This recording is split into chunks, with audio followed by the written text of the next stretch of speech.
この令和の時代に車を運転するならドラレコ、カーナビ、レーダー探知機、GPS セキュリティなど全部あった方がいいんですが、今言ったものを全て車に取り付けるとトータルでまあまあな金額になりますし、そんなに多くの機械を車に取り付けると僕の車みたいにこんな感じで見た目がごちゃごちゃするので付けたくないって人結構多いと思います。そこで今回はドラレコにまさかのカーナビ、データ容量無制限 Wi-Fi、カーセキュリティ、オービスや取締情報、撮影したドラレコ映像のクラウド保存、必要な機能をこの大きさに全て詰め込んだあの日本の大企業パイオニアの次世代ドラレコをレビューしていきます。すでに取り付けてから約1ヶ月以上使ってますが、結論から言うとめちゃくちゃ便利なので、何がそんなにいいのかメリットデメリット含め忖度なく正直にレビューしていきます。こちらが今回取り付けるパイオニアのドラレコ NP1。 箱の絵だと結構小さく見えますが、実際取り出してみるとこんな感じ。思ってたより大きいです。そしてこれが付属品で、違うソフトから電源取るケーブル、SD カード、そしてまさかの SIM カードが入ってます。実はこのドラレコですが、付属のドコモの SIM カードを入れることでドラレコ単品でインターネット通信が可能になります。また別売りでエンジンを切ってからもドラレコで録画を続けてくれる駐車監視用の電源ケーブルもあります。今回は駐車監視もつけたいので、こちらを使用して取り付けてもらいます。取り付けは大阪の門真にあるこちらのお店で NP1 を取り付けてもらいました。作業自体はだいたい1時間もかからないぐらいで、 NP1 の取り付け実績がかなりあるそうで、素人取り付けた時になる配線隠しもめちゃくちゃ綺麗でした。取り付ける場所は運転席か助手席の窓、どちらに取り付けてもいいので好きな方で取り付けしてもらってください。そしてこれが取り付けてもらったドラレコ本体。これドラレコにしては結構大きいですよね。なので運転中に外れないように落下防止のフックも取り付ける必要はあります。そしてドラレコ本体には前と後ろにカメラが2つついてて、車の前側と車内が撮影可能になっています。今時のドラレコに大体ついてる車の真後ろを撮影できるリアカメラも欲しくなると思いますが、リアカメラはオプションで追加可能です。なのでオプションのリアカメラを追加すれば、前方と車内と後方の3方向の撮影が可能になります。じゃあそれを踏まえて今からドラレコの実際の映像をお見せしてから、その他のナビ機能、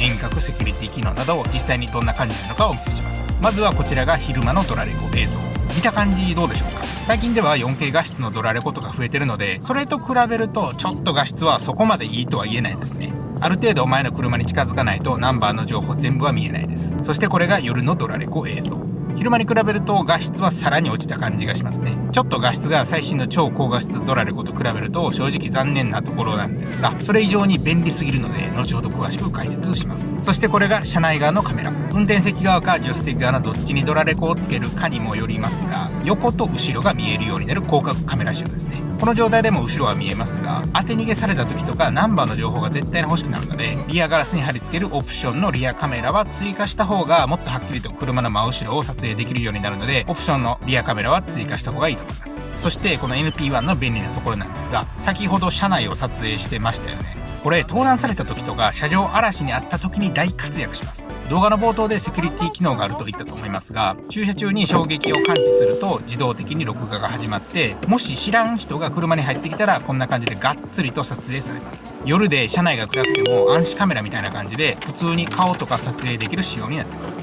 そのままの状態でもし車が盗まれたらドラレコ本体に保存された映像が見れないのでどうしようもないんですけど、こちらのドラレコ NP1、 撮影した映像は自動的にインターネット上にあるパイオニアのクラウドサーバーに撮影したデータがアップロードされて自動保存されるので、わざわざ SD を抜いて映像を保存する必要がないので、盗難したやつの顔がすぐにわかります。撮影された映像はこんな感じで NP1 の専用アプリから簡単に見ることができて、必要であればそのデータをダウンロードすることもできます。また NP1 専用アプリにはマイカーウォッチという機能があって、それを押すと遠隔で今自分の車がどこにあるのか地図で確認できるようになってて、さらにリアルタイムでカメラの映像を見ることができます。それに追加でドラレコからこんな感じで警告を鳴らす機能もつけます。カメラ作動中。カメラ作動中。異常状態を確認し通報しました。遠隔監視を行っています。本体に SIM が刺さってて常時ネットに繋がってるので、アプリから操作すればいつでも車のリアルタイムの様子をスマホで確認することができます。まさかドラレコ単品で撮影ができて、撮影したデータがすぐにネットに保存されて、リアルタイムで車内の映像も見れて、何を喋ってるかまで聞かれてるなんて想像できる人いないと思うので、セキュリティとしてもかなり活躍すると思います。また走ってる時に後続車から煽り運転を受けたら NP1 が煽り運転を検知して、煽られてるけど録画しますかとドラレコが聞いてくるのでで、はいと答えるとログ化してネットですぐアップしてくれます。結構 SD カードって定期的に初期化しないとバグが出たりして肝心な事故の瞬間や煽り運転の映像が撮れてなかったなんてことあるんですが、 NP1 だとクラウド保存なのでだいぶ安心できると思います。もちろん同時に SD にもデータ保存されているので、この横のところから SD カードを抜いてパソコンで映像の確認もできますね。NP1 自体はもう2年ほど前に発売になったもので、最近出てる 4K 高画質ドラレコに比べると正直画質はそこまで良くないんですけど、大事なデータはすぐにネットに保存されて、盗難されたとしても車の場所や犯人の顔、話してる内容まで全部わかるような仕様なので、ドラレコ画質が若干微妙なデメリット以上のメリットはありますね。ただそれ以上に便利なことがあって、このドラレコまさかのカーナビ機能がついてます。 NP1 単体だと音声ナビになってまして、今からどんな感じなのかお見せします。 NP1 五反田駅までナビ。五反田駅を検索します。直線距離で 406.0 キロの場所に東京都の五反田駅が見つかりました。ここに行きますか？はい。案内を開始します。目的地は五反田駅です。安心して運転できるルートで案内します。3号ランプから五反田ランプへ走行するルートです。料金は 13,470 円です。目的地まで510キロ。所要時間は約6時間20分です。阪神高速6号、大和川線を通ります。道路を右に曲がって出てください。800メートル先、左です。左寄りの車線がおすすめです。はい、こんな感じで声だけで目的地の設定ができて、ナビの音声で次どこを曲がるとか、次の出口で高速を降りるとか、音声で案内してくれる音声ナビになっています。さすがに音声だけだと分かりづらいので、普通のナビ以上に丁寧に声でナビしてくれて、例えば3つ先の信号を右ですとか、普通のナビだと次の信号を右ですみたいな、結構曲がる直前じゃないと教えてくれないと思いますが、 NP1 は音声ナビなのでだいぶ早めから案内が入ります。2つ先の信号を左です。左車線を進んでください。3つ先の信号を右ですと前もって教えてくれて、もちろん曲がる直前でもこの信号を右ですと言ってくれるので、音声だけでも十分ナビがわかるようになっています。またこれが Google マップとかにはない機能で、どこの車線を走るのがおすすめとも言ってくれるので、知らんところに行って右折専用レーンに入ってしまってまっすぐ行きたいのに右に曲がらされることもなくなるので、これがだいぶ快適ですね。特に知らないところに行った時に大活躍するようになってます。ナビに言われた通りの車線を走っていれば快適に目的地まで行けるので、これは Google マップや Apple の地図では絶対にない国産ナビのメリットですね。ただ音声だけだと分かりやすさに限界ありますよね。やっぱり地図が見えた方がいいですよね。実はこの NP1 はスマホとも連携できて、スマホに地図を表示できる機能もあります。表示される地図も発売当初と比べても自動アップデートが入って、かなり見やすくドライバーに優しい見た目の地図になったので、ほぼ普通のナビになりました。僕はずっと Google マップを使ってたんですが、やっぱりどう考えても国産の昔ながらのナビの地図の方が見やすいですね。こういう高速入り口とか迷路みたいなジャンクションも立体的なイラストで分かりやすく表示されるので、これに慣れると正直 Google マップには戻れなくなりましたね。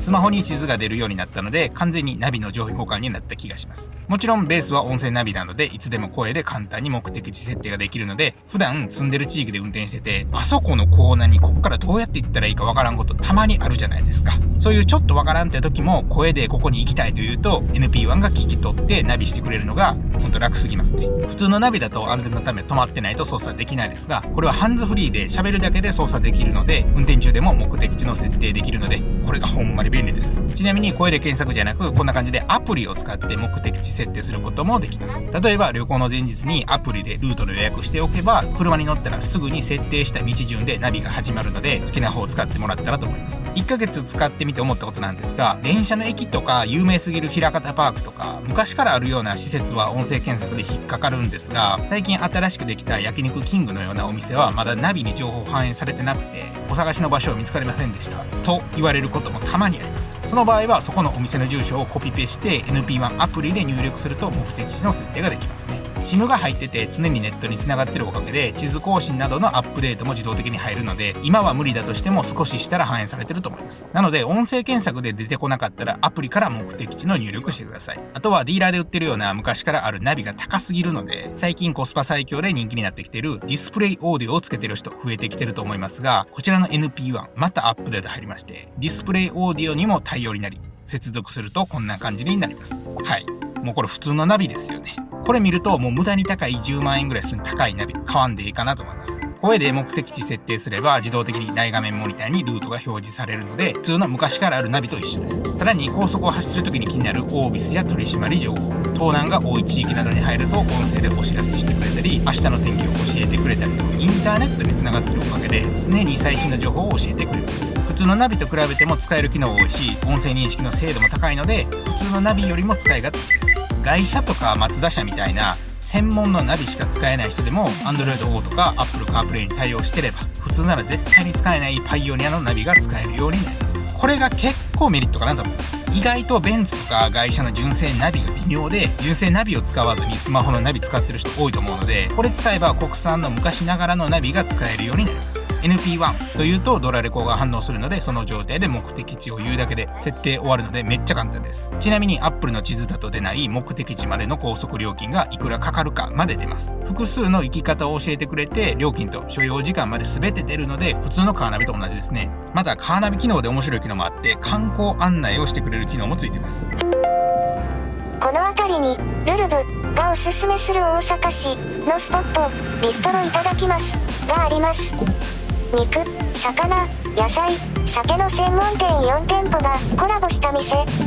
旨味たっぷりの赤身肉市場直送の新鮮魚介、日本各地の美味しい野菜、種類豊富なクラフトビールと店舗それぞれがこだわりを持ち、ここでしか食べられない料理を提供している。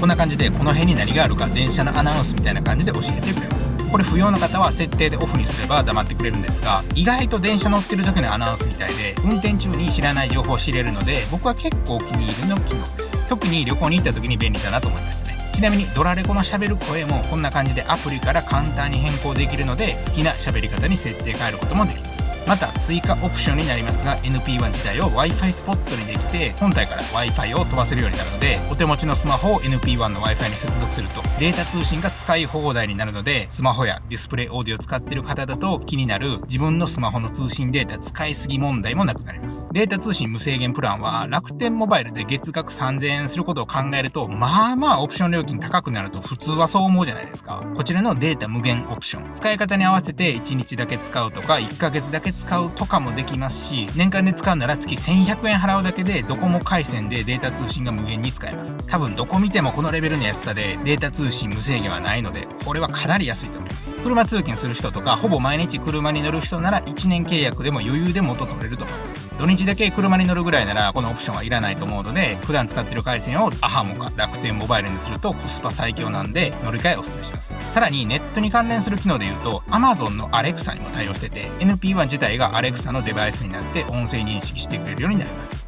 Alexa、 エルレガーデンの曲かけて。 Amazon Music でエルレガーデンとそれに似たアーティストの楽曲をシャッフル再生します。こんな感じで Alexa も使えるようになって、ハンズフリーでナビから音楽、家の鍵を遠隔で開けるまで何でもできるようになる多機能すぎるドラレコですね。ただ唯一のデメリットがあって、 NP1 はインターネットに常に繋がっていることで自動的にアップデートが入ったり、いろいろな便利機能が使える仕様なので、データ通信が絶対に必要になります。そのデータ通信を使えるように通信とサービス利用料が別途必要で、年間で 15,840 円、月額にすると月 1,320 円します。 NP1 を買った時は1年間無料で使えますが、1年後に NP1 の全ての機能とインターネット機能を継続して使えるようにするには 15,840 円を払う必要が出てきます。もしそれを支払わなければドラレコ機能だけは使えますが、それ以外のクラウド保存などの便利機能が使えなくなります。個人的には全部の機能が使えた方がいいので、僕は来年も余裕で課金予定です。これまでの話をまとめると、日本の大企業パイオニアの次世代ドラレコ、ドラレコに必要な機能を全て搭載し、さらにアプリから遠隔でドラレコを操作して、車のセキュリティとしても使えて、感度高めの音声ナビもあって、ハンズフリーで話すだけで目的地の設定ができて、スマホやディスプレイオーディオにも対応しているので、昔ながらのナビと同じ感じで使えて、ドコモの回線で無限にデータ通信ができて、何かアップデートがあれば自動的に更新され、常に最新の状態で使える便利すぎるドラレコですね。ここまで大量に機能を持ってるので、果たしてドラレコと言っていいかよくわかんないんですけど、ドラレコ以外の機能が使い勝手良すぎて、一度使い始めたら二度と Google マップが使えなくなる便利すぎるものですね。こんだけ機能持ってたらだいぶお高いんでしょって思う方がほとんどなんですが、皆さんが思ってるよりはるかに安いので、ぜひ概要欄にリンクを貼っておくので、気になった方は一体どれほど安いのか見ていただければと思います。スマホで概要欄を見る方法ですが、今見ている画面で動画のタイトルをタップすると、下の画面が切り替わって、少し下にあるもっと見るを押すと概要欄が見れますので、ぜひ参考にしてください。こちらのチャンネルでは、鈴木の Swift スポーツに関する動画や、カー用品、戦車グッズ、ドラレコなど、車に関することを発信していますので、この動画が参考になったと思っていただけましたら、ぜひチャンネル登録といいねボタンを押していただけるとだいぶ助かります。ということで、また次回の動画で最後まで見ていただきありがとうございました。